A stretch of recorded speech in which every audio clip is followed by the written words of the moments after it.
കർക്കിടക മാസത്തിൽ ജീവിത ദുരിത നിവാരണത്തിനായി ഭക്തജന സഹസ്രങ്ങൾ ദശരഥപുത്രന്മാരായ ശ്രീരാമ ഭരത ലക്ഷ്മണ ശത്രുഘ്നന്മാർ കുടികൊള്ളുന്ന തൃപ്രയാർ ശ്രീരാമക്ഷേത്രത്തിലും ഇരിഞ്ഞാലക്കുട ശ്രീ കൂടൽമാണിക്യ ക്ഷേത്രത്തിലും തിരുമൂഴിക്കുളം ലക്ഷ്മണ പെരുമാൾ ക്ഷേത്രത്തിലും പായമ്മൽ ശത്രുഘ്നസ്വാമി ക്ഷേത്രത്തിലും ദർശനം നടത്തുന്നു. ഇന്നത്തെ നമ്മുടെ യാത്ര ഈ നാലമ്പല ദർശനത്തിൻ്റെ ഐതിഹ്യപ്പഴമയിലൂടെ ആണ്. മഹാഭാരത യുദ്ധം കഴിഞ്ഞ് 36 വർഷം കഴിഞ്ഞപ്പോൾ യാദവ വംശം നശിക്കുകയും ശ്രീകൃഷ്ണ ഭഗവാന്റെ സ്വർഗാരോഹണം സംഭവിക്കുകയും ദ്വാരകാപുരി കടലിൽ മുങ്ങിപ്പോവുകയും ചെയ്തു. ദ്വാരകാധിപതിയായ ഭഗവാൻ ശ്രീകൃഷ്ണൻ വച്ചാരാധിച്ചിരുന്ന പുണ്യവിഗ്രഹമാണ് തൃപ്രയാർ തേവരുടെ പ്രതിഷ്ഠ എന്നാണ് വിശ്വാസം. ദ്വാരകയിൽ ഭഗവാൻ വച്ചാരാധിച്ചിരുന്ന 4 ചതുർബാഹു വിഗ്രഹങ്ങൾ കടലിൽ ഒഴുകി നടക്കുന്നതായി വാഗയിൽ കൈമൾക്ക് സ്വപ്നദർശനമുണ്ടായി. തൃപ്രയാറിനടുത്ത് കയ്പമംഗലം എന്ന സ്ഥലത്തെ അക്കാലത്തെ നാട്ടുപ്രമാണിയായിരുന്നു വാഗയിൽ കൈമൾ. സ്വപ്നത്തിൽ ദർശിച്ച കൃഷ്ണശിലകൾ കടലിൽ മീൻ പിടിക്കുവാൻ പോയ അരയന്മാരുടെ വലയിൽ കുടുങ്ങി. അവർ ആ പുണ്യവിഗ്രഹങ്ങൾ കൈമളെ ഏൽപ്പിച്ചുവെന്നും അതല്ല വാവുനാളിൽ കടപ്പുറത്ത് ബലികർമ്മങ്ങൾക്ക് പോയ വാഗയിൽ കൈമൾക്ക് നേരിട്ട് ലഭിച്ചതാണ് ഈ വിഗ്രഹങ്ങളെന്നും പറയപ്പെടുന്നു. ഈ പുണ്യശിലകൾ എവിടെ എങ്ങനെ പ്രതിഷ്ഠിക്കണമെന്ന് ചിന്തയുടെ അവസാനം ജ്യോതിഷ പണ്ഡിതന്മാരുമായി കൂടിയാലോചിച്ച് ഒടുവിൽ ശ്രീരാമനെ തൃപ്രയാറും ഭരതനെ ഇരിങ്ങാലക്കുടയിലും ശത്രുഘ്നനെ പായമ്മലും ലക്ഷ്മണ പെരുമാളെ മാളയ്ക്കടുത്ത് തിരുമൂഴിക്കുളത്തും പ്രതിഷ്ഠിക്കുവാൻ തീരുമാനമായി. അങ്ങനെ വാഗയിൽ കൈമളുടെ മേൽനോട്ടത്തിൽ പ്രസിദ്ധമായ 4 വൈഷ്ണവ ക്ഷേത്രങ്ങൾ ഉണ്ടായി. നാലമ്പലം എന്ന പേരിൽ പ്രസിദ്ധി നേടിയ ഈ ക്ഷേത്രങ്ങളിൽ തിരുമൂഴിക്കുളത്തെ ലക്ഷ്മണ പെരുമാൾ ക്ഷേത്രം മാത്രം എറണാകുളം ജില്ലയിലും മറ്റ് 3 ക്ഷേത്രങ്ങളും തൃശ്ശൂർ ജില്ലയിലുമാണ് സ്ഥിതി ചെയ്യുന്നത്. ഈ 4 ദാശരഥി ക്ഷേത്രങ്ങളിലും കർക്കിടക മാസത്തിൽ ഒരൊറ്റ ദിവസം കൊണ്ട് ദർശനം നടത്തുന്നത് പുണ്യമാണെന്നാണ് സങ്കല്പം. 4 അമ്പലങ്ങളിൽ പ്രഥമസ്ഥാനം തൃപ്രയാർ ശ്രീരാമസ്വാമി ക്ഷേത്രത്തിനാണ്. കേരളത്തിലെ ശ്രീരാമ ക്ഷേത്രങ്ങളിൽ വെച്ച് ഏറ്റവും പ്രസിദ്ധമായിട്ടുള്ളത് തൃപ്രയാർ തേവരും തിരുവില്വാമല വില്വാദ്രിനാഥനുമാണ്. അയോധ്യാപുരിയെ സരയൂ നദി പവിത്രമാക്കിയതുപോലെ തൃപ്രയാർ ക്ഷേത്രത്തിൻ്റെ കിഴക്കേ നടയിലൂടെ ഒരു പുണ്യനദി ഒഴുകുന്നു. ഈ പുണ്യനദിയിലെ മീനുകളെല്ലാം മീനൂട്ട് നിവേദ്യം ഭുജിക്കുവാനായി തേവരുടെ നടയിൽ ഒത്തുകൂടുന്നു. ക്ഷേത്രനടയിൽ നിന്ന് ആരും മീൻ പിടിക്കാറില്ല. ആദ്യകാലങ്ങളിൽ ഇവിടെ തേവരുടെ മുതലകളെ കാണാറുണ്ടായിരുന്നു അത്രേ. വാമനാവതാര കാലത്ത് ബ്രഹ്മാവ് സ്വന്തം കമണ്ഡലുവിൽ നിന്നും പാർജ്യം അർപ്പിച്ച് ഭഗവാന്റെ തൃപ്പാദങ്ങളിൽ വീണൊഴുകിയ ജലത്തിൻ്റെ അംശമായി ഇത് കണക്കാക്കുന്നു. ഈ തീർത്ഥം തൃപ്പാദയാർ എന്ന് പ്രസിദ്ധമായി. പിന്നീട് തൃപ്പാദയാർ ലോപിച്ച് തൃപ്രയാർ എന്നാണ് സങ്കല്പം. 13-ാം നൂറ്റാണ്ടിൽ പുത്തൻചിറ തെക്കുംമുറി ദേശത്ത് ജീവിച്ചിരുന്ന യതിവൈദ്യനും കൃഷ്ണഭക്തനുമായ ശ്രീ വില്ലുവങ്കലം സ്വാമിയാരുടെ കാലം മുതൽ തൃപ്രയാർ ക്ഷേത്രത്തിന് പ്രസിദ്ധിയുണ്ട്. തൃപ്രയാർ ക്ഷേത്ര പ്രതിഷ്ഠയെക്കുറിച്ച് പറയുകയാണെങ്കിൽ അരയന്മാർ ഭക്തിപൂർവം വാഗയിൽ കൈമൾക്കു സമർപ്പിച്ച സർവൈശ്വര്യങ്ങളും നിറഞ്ഞ കൃഷ്ണശിലകളിൽ ആദ്യം പ്രതിഷ്ഠ നടത്തിയത് ശ്രീരാമനെയാണ്. വിഗ്രഹങ്ങൾ എവിടെ എങ്ങനെയെല്ലാം പ്രതിഷ്ഠിക്കണമെന്ന ചിന്ത നടന്നുകൊണ്ടിരിക്കെ ദിവ്യമയൂരം വട്ടമിട്ടു പറക്കുന്ന സ്ഥലത്തിൻ്റെ നേരെ ചുവട്ടിൽ എന്ന അശരീരിയുണ്ടായി. അശരീരി വാക്കിനെ മാനിച്ചുകൊണ്ട് പുണ്യനദിയായ തീവ്രാനദിയുടെ പടിഞ്ഞാറേക്കരയിൽ രാമമന്ത്രോച്ചാരണങ്ങൾ ഉയർന്നു പൊങ്ങി. പ്രതിഷ്ഠാകർമ്മം ദർശിക്കാൻ കാത്തുനിന്നവരെ ദിവ്യമയൂരം നിരാശപ്പെടുത്തി. എന്നാൽ കൃത്യസമയത്ത് തന്നെ പ്രതിഷ്ഠാകർമ്മം നടത്തുകയും ചെയ്തു. അല്പസമയത്തിനുള്ളിൽ ആകാശത്തു മയിൽ പ്രത്യക്ഷപ്പെടുകയും ചെയ്തു. മയൂരം പ്രത്യക്ഷപ്പെട്ട സ്ഥലത്തായിരുന്നില്ല പ്രതിഷ്ഠ നടത്തിയത്. ആ മയിൽ പ്രത്യക്ഷപ്പെട്ട സ്ഥലത്തിന് നേരെ താഴെയാണ് ക്ഷേത്രത്തിലെ വലിയ ബലിക്കല്ല് സ്ഥിതി ചെയ്യുന്നത്. യഥാസ്ഥാനത്തല്ലാത്തത് കൊണ്ടാകാം പ്രതിഷ്ഠ ഇളകിക്കൊണ്ടിരുന്നു. ഒരിക്കൽ ദർശനത്തിനെത്തിയ പാക്കനാരുടെ നിർദ്ദേശപ്രകാരം ചില പൂജാകർമ്മങ്ങൾ ചെയ്തപ്പോൾ മാത്രമാണ് വിഗ്രഹത്തിന് ഇളക്കം നിലച്ചത്. ശ്രീരാമപ്രതിഷ്ഠയുടെ സ്ഥാനമാറ്റം കൊണ്ട് സംഭവിച്ച ചൈതന്യഹാനിക്ക് പരിഹാരമായി തേവരുടെ ഇരുവശത്തും ലക്ഷ്മീദേവിയെയും ഭൂമിദേവിയെയും പ്രതിഷ്ഠിക്കുവാൻ നിർദ്ദേശം നൽകിയത് ദിവ്യനായ പറയപെറ്റ പന്തിരകുലത്തിലെ പാക്കനാരാണ്. അതുപോലെ തന്നെ തൃപ്രയാർ ക്ഷേത്രത്തിൻ്റെ കിഴക്കേ നടയിൽ തെക്കുഭാഗത്തായി കാണുന്ന വലിയ ബലിക്കല്ല് ആദ്യകാലത്ത് ഇളകിക്കൊണ്ടിരുന്നു.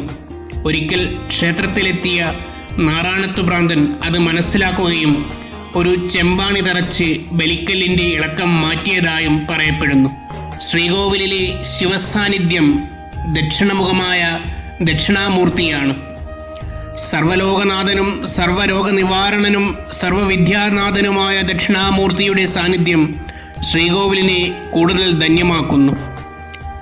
ക്ഷേത്രത്തിൽ തെക്ക് പടിഞ്ഞാറേ മൂലയിലായി വിഘ്നേശ്വര പ്രതിഷ്ഠയുമുണ്ട്. വടക്കേ നടയിൽ ഗോശാലകൃഷ്ണനും തെക്കേ നടയിൽ ധർമ്മശാസ്താവും. തൃപ്രയാർ ക്ഷേത്രത്തിൽ ഉത്സവമില്ല. ഈ ക്ഷേത്രം പണ്ടുകാലത്ത് ശാസ്താക്ഷേത്രമായിരുന്നുവെന്ന ഒരു വിശ്വാസം നിലനിൽക്കുന്നുമുണ്ട്. തൃപ്രയാർ തേവർ ശാസ്താക്കന്മാരും ദേവിമാരും മാത്രം പങ്കെടുക്കുന്ന ആറാട്ടുപുഴ പൂരത്തിൻ്റെ മേലാളനാണ്.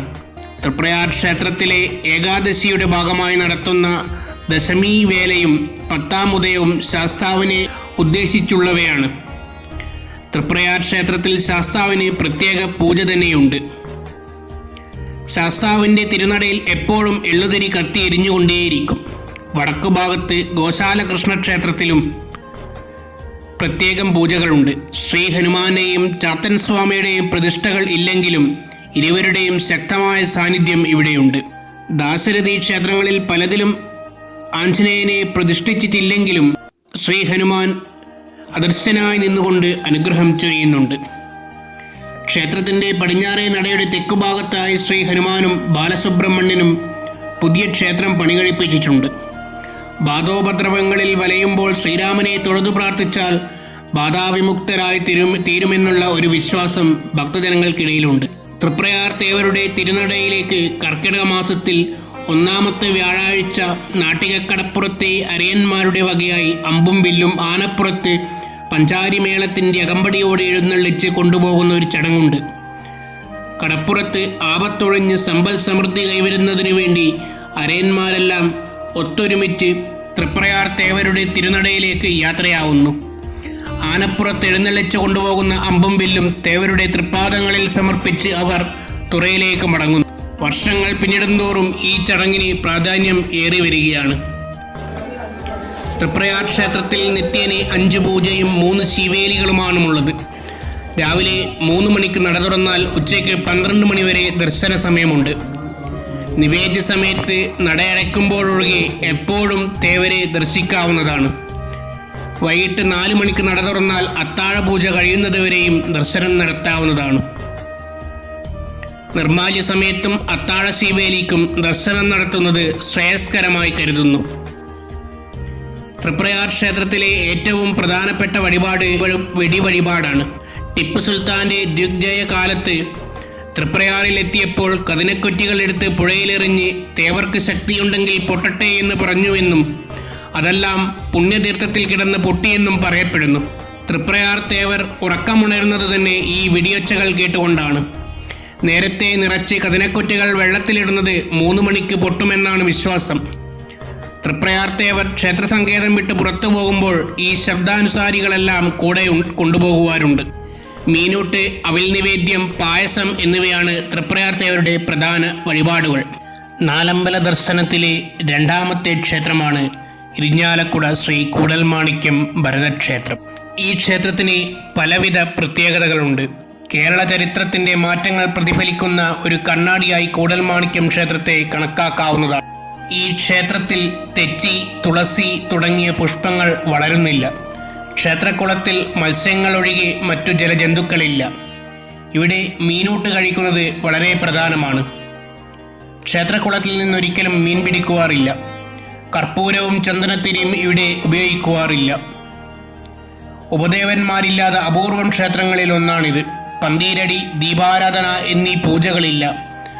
ദീപാരാധനയില്ലാതെ മറ്റൊരു ക്ഷേത്രവും കാണുവാൻ കഴിയുകയില്ല. കേരളീയ വാസ്തുവിദ്യയുടെ പ്രത്യക്ഷോദാഹരണമാണ് കൂടൽമാണിക്യം ക്ഷേത്രത്തിലെ കൂത്തമ്പലം. നിത്യവും തന്ത്രീഗൃഹത്തിൽ നിന്നും ആരെങ്കിലും ഒരാൾ പൂജയ്ക്കെത്തുന്നു തുടങ്ങി നിരവധി പ്രത്യേകതകൾ ഈ ക്ഷേത്രത്തിനുണ്ട്. കൂടൽമാണിക്യം സ്വാമി ഭക്തജനങ്ങളുടെ രോഗനിവാരകൻ കൂടിയാണ്. ഉദരരോഗ നിവാരണത്തിനായി വഴുതനങ്ങ നിവേദ്യം കഴിക്കുന്നത് ഇവിടെ സാധാരണമാണ്. ശ്വാസസംബന്ധമായ രോഗത്തിന് തീർത്ഥക്കുളത്തിൽ മീനൂട്ട് കഴിക്കുന്നത് മുഖ്യമായി കരുതുന്നു. പുത്തരി നിവേദ്യത്തിൻ്റെ അനുബന്ധമായി നടത്തുന്ന മുക്കുടി നിവേദ്യം സേവിച്ചാൽ 1 വർഷത്തേക്ക് രോഗമുക്തരാകുമെന്നാണ് വിശ്വാസം. ഒരിക്കൽ നിവേദ്യം സേവിച്ച് ഭരതന് അജീർണം വന്നപ്പോൾ സാക്ഷാൽ മഹാവിഷ്ണു ധന്വന്തരി മൂർത്തിയായി അവതരിച്ച് ഭരതനെ ശുശ്രൂഷിച്ച് ഭേദപ്പെടുത്തിയെന്ന് പറയുന്നു.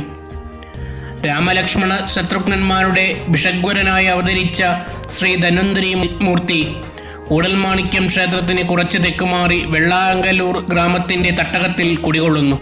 താമരമാലയാണ് കൂടൽമാണിക്യം ക്ഷേത്രത്തിലെ പ്രധാന വഴിപാട്. മീനൂട്ട്, വഴുതിനിങ്ങ നിവേദ്യം, അവിൽ നിവേദ്യം, നെയ്വിളക്ക്, കൂത്ത് തുടങ്ങിയവയും പ്രധാനം തന്നെ. താമരമാല സമർപ്പിക്കുവാൻ കഴിയാത്തവർ ഒരു താമരപ്പൂവ് ഭഗവാന്റെ പാദങ്ങളിൽ വെച്ച് പ്രാർത്ഥിച്ചുവാലും മതി. അഭീഷ്ടകാര്യസിദ്ധിക്കും സന്താനലബ്ധിക്കും വേണ്ടി കൂത്ത് വഴിപാടായി നടത്തുന്ന പതിവും ഇവിടെയുണ്ട്. ഒരിക്കൽ ഇവിടുത്തെ വിഗ്രഹത്തിൻ്റെ തിരുനെറ്റിയിൽ ഒരപൂർവ ദിവ്യജ്യോതി പ്രത്യക്ഷപ്പെട്ടു.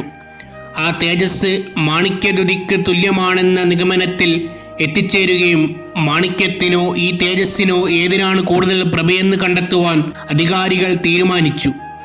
അക്കാലത്ത് ഏറ്റവും നല്ല മാണിക്യം ഉണ്ടായിരുന്നത് കായംകുളം രാജാവിൻ്റെ കയ്യിലാണ്.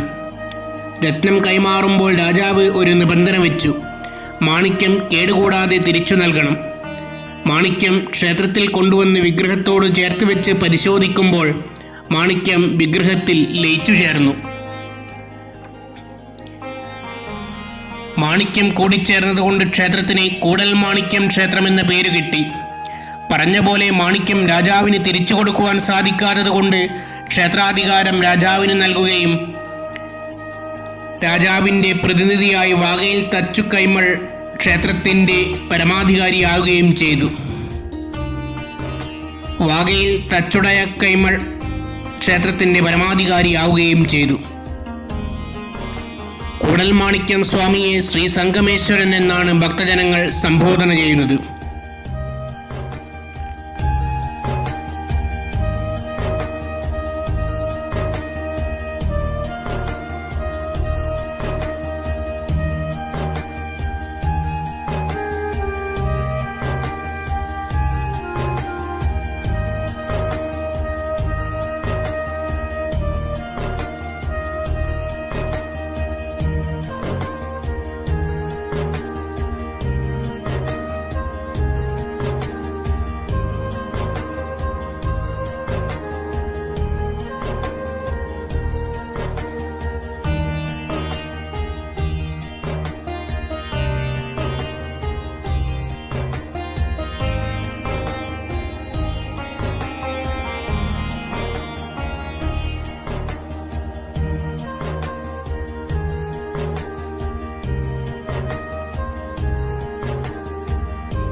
നാലമ്പല ദർശനത്തിലെ മൂന്നാമത്തെ ക്ഷേത്രമാണ് എറണാകുളം ജില്ലയിലെ തിരുമൂഴിക്കുളം എന്ന ഗ്രാമത്തിൽ സ്ഥിതി ചെയ്യുന്ന ശ്രീ ലക്ഷ്മണ പെരുമാൾ ക്ഷേത്രം.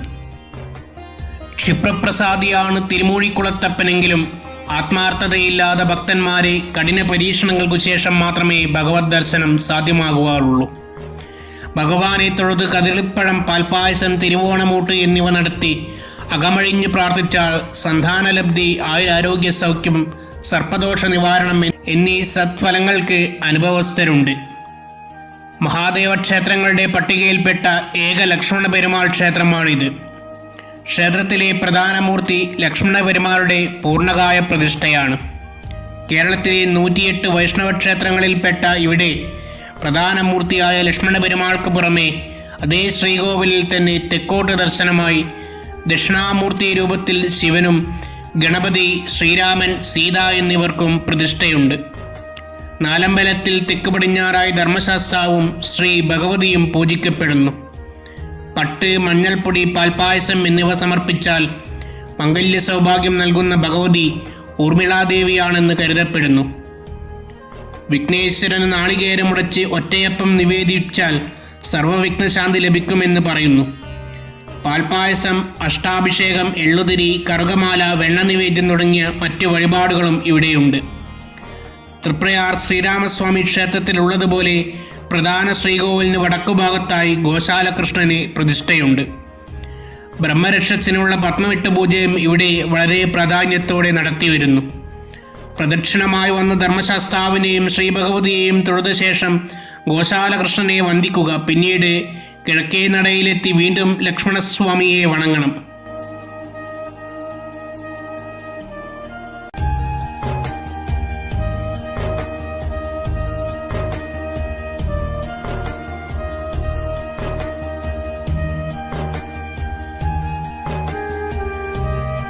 നാലമ്പല ദർശനത്തിലെ ഏറ്റവും അവസാനത്തെ ക്ഷേത്രമാണ് പായമ്മൽ ശത്രുഘ്നസ്വാമി ക്ഷേത്രം. ഇരിങ്ങാലക്കുട സംഗമേശ്വര ക്ഷേത്രത്തിൽ നിന്നും 6 കിലോമീറ്റർ ദൂരെയായി പായമ്മൽ ക്ഷേത്രം സ്ഥിതി ചെയ്യുന്നു. വാഗയിൽ കൈമൾക്ക് ലഭിച്ച 4 ചതുർബാഹു വിഗ്രഹങ്ങളിൽ ഏറ്റവും ചെറിയ വിഗ്രഹമാണ് ഇവിടെ പ്രതിഷ്ഠിച്ചിരിക്കുന്നത്. അനന്തശായിയായ മഹാവിഷ്ണുവിൻ്റെ തൃക്കൈയിൽ ശോഭിക്കുന്ന സുദർശന ചക്രത്തിൻ്റെ ദിവ്യാവതാരമാണ് ശത്രുഘ്നസ്വാമി. ശംഖചക്രകഥാപത്മങ്ങളില്ലാതെ ചതുർബാഹു വിഗ്രഹമാണ് പായമ്മലിലെ ശത്രുഘ്ന പ്രതിഷ്ഠ. ഗണപതി പ്രതിഷ്ഠയില്ലാതെ മറ്റു ഉപദേവന്മാരൊന്നുമില്ലാതെ ശാന്തസ്വരൂപിയായ ശത്രുഘ്നസ്വാമി ദർശനം ഭക്തജനങ്ങൾക്ക് അനിർവചനീയമായ ഒരു അനുഭവമാണ്. പണ്ടുകാലത്ത് ഈ പ്രദേശം സാത്വിക കർമ്മങ്ങളുടെ അഭാവം കൊണ്ട് ചൈതന്യരഹിതമായി വിവിധ ബാധകളുടെ വിളനിലമായി മാറി. ക്രമേണ ക്ഷേത്രവും ചൈതന്യരഹിതമായി മാറി. ടിപ്പുവിൻ്റെ പടയോട്ടകാലത്ത് ക്ഷേത്രത്തിന് നാശനഷ്ടങ്ങൾ കൂടി സംഭവിച്ചതോടെ പൂർണ്ണമായും ജീർണാവസ്ഥയിലായി. അങ്ങനെ വർഷങ്ങളേറെ കടന്നുപോയി. ഒടുവിൽ വിശ്വാസികളായ ഗ്രാമീണരുടെ ശ്രമഫലമായി ക്ഷേത്രത്തിൽ പൂജയും ഉത്സവവും പുനരാരംഭിച്ചു. പായമ്മൽ ശത്രുഘ്നസ്വാമി ക്ഷേത്രത്തിൽ ദിവസേന 3 പൂജകളുണ്ട്.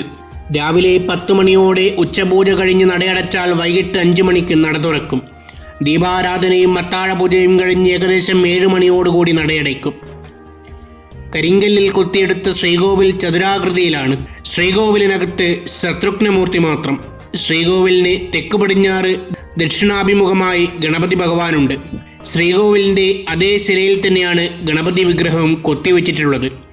ഗണപതിക്ക് നിത്യവും വിളക്കുവെപ്പും നേദ്യവും മാത്രമേ ഉള്ളൂ. എന്നാൽ കർക്കിടക രാമായണ മാസത്തിൽ ഈ ഭഗവത് പ്രതിഷ്ഠയ്ക്ക് മുന്നിലാണ് മഹാഗണപതി ഹവനം നടക്കുന്നത്. മുഖമണ്ഡപത്തിൽ ആഞ്ജനേയ സാന്നിധ്യമുണ്ട്. ക്ഷേത്രത്തിലെ പ്രധാന വഴിപാടാണ് സുദർശന പുഷ്പാഞ്ജലി. സുദർശന ചക്ര സമർപ്പണമാണ് മറ്റൊരു പ്രധാന വഴിപാട്. പൂജാവസ്തുക്കൾ നടയിൽ സമർപ്പിക്കുന്നത് പോലെ ഭക്തന്മാർ സുദർശന ചക്രവും സമർപ്പിക്കുന്നു. സുദർശന ചക്ര സമർപ്പണത്തിലൂടെ കുടുംബത്തിൽ സർവൈശ്വര്യവും ദുരിതശാന്തിയും സാധ്യമാകുമെന്നാണ് ഭക്തജനങ്ങളുടെ വിശ്വാസം. നാലമ്പല ദർശനത്തിൽ തൃപ്രയാർ ശ്രീരാമസ്വാമിയെ ദർശിച്ച ശേഷം ഇരിഞ്ഞാലക്കുട കൂടൽമാണിക്യം ക്ഷേത്രത്തിലെത്തി സംഗമേശ്വരനെ ദർശിക്കണം. തുടർന്ന് മൂഴിക്കുളം ലക്ഷ്മണ പെരുമാളെയും പായമ്മൽ ശത്രുഘ്നസ്വാമിയെയും